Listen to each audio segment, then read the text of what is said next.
मेरे प्यारे बच्चों, मैं Shubham Pandey SRN international school Jagatpura Jaipur की ओर से आप सभी लोगों का स्वागत करती हूँ। तो आइए बच्चों, आज हम लोग कक्षा 6 की हिंदी व्याकरण पुस्तक के अंतर्गत कारक नामक प्रकरण का अध्ययन करेंगे। तो बच्चों, यहाँ पे हम लोग दो वाक्य देखेंगे। जैसे पहला वाक्य है लड़का साइकिल से बाजार गया और दूसरा वाक्य है पक्षी डाली पर बैठे हैं। पहले वाक्य में लड़का किससे बाजार गया? साइकिल से बाजार गया। और पक्षी किस पर बैठी है? डाली पर बैठे हैं। तो से और पर ये क्या है? कारक है। अब आगे देखेंगे बच्चों।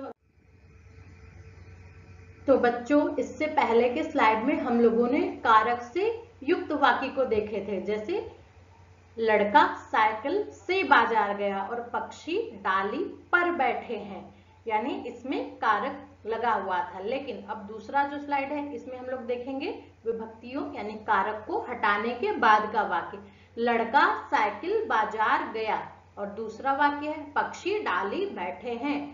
तो विभक्ति यानी कि कारक को हटाने के बाद हम लोग देखेंगे कि वाक्य का अर्थ ही बदल गया। लड़का साइकिल बाजार गया, इसमें अर्थ उसका स्पष्ट नहीं है। उसी तरह से पक्षी डाली बैठे हैं, इसका भी अर्थ स्पष्ट नहीं है। तो यानी कि कारक को हटाने के बाद उसका अर्थ बदल जाता है।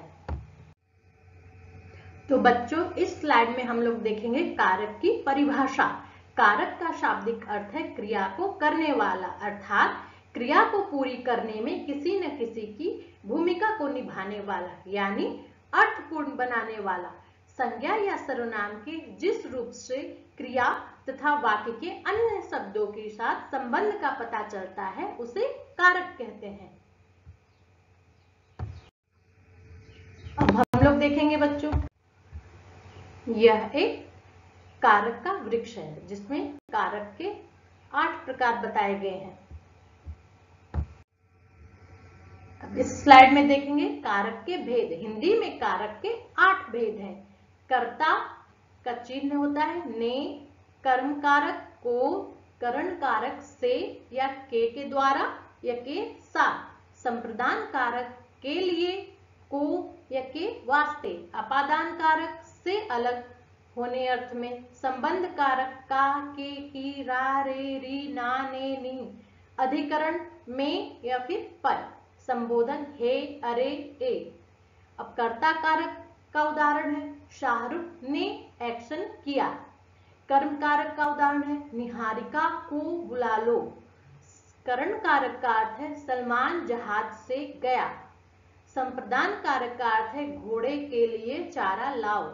अपादान कारक का अर्थ है वृक्ष से पत्ते गिरे। संबंध कारक का अर्थ है मुनिया के घर में चिड़िया है। अधिकरण का अर्थ है मैदान में बच्चे खेले। संबोधन कारक का अर्थ है भैया जरा फल देना। मेरे प्यारे बच्चों, हिंदी विषय में कारक को अच्छी तरह से जानने तथा याद करने के लिए उसके विषय में एक पद रचना की गई है।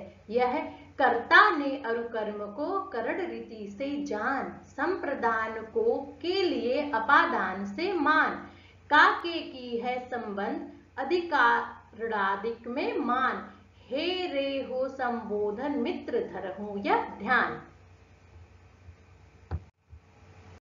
कारक के कुछ अन्य उदाहरण देखेंगे। जैसे माँ सबके लिए खिलौने खरीद कर लाई है। पिताजी गरीबों के लिए भंडारा किया। ऊपर वाक्यों में खरीदने और भंडारा करने के कार्य सबके लिए तथा गरीबों के लिए प्रयोग किया गया है, अतः यहाँ पर भी कारक है। तो उम्मीद करती हूँ बच्चों आप लोग को यह वीडियो पसंद आया होगा। तो आप लोग हमारे चैनल को सब्सक्राइब कीजिए, लाइक कीजिए, शेयर कीजिए और कमेंट कीजिए। धन्यवाद।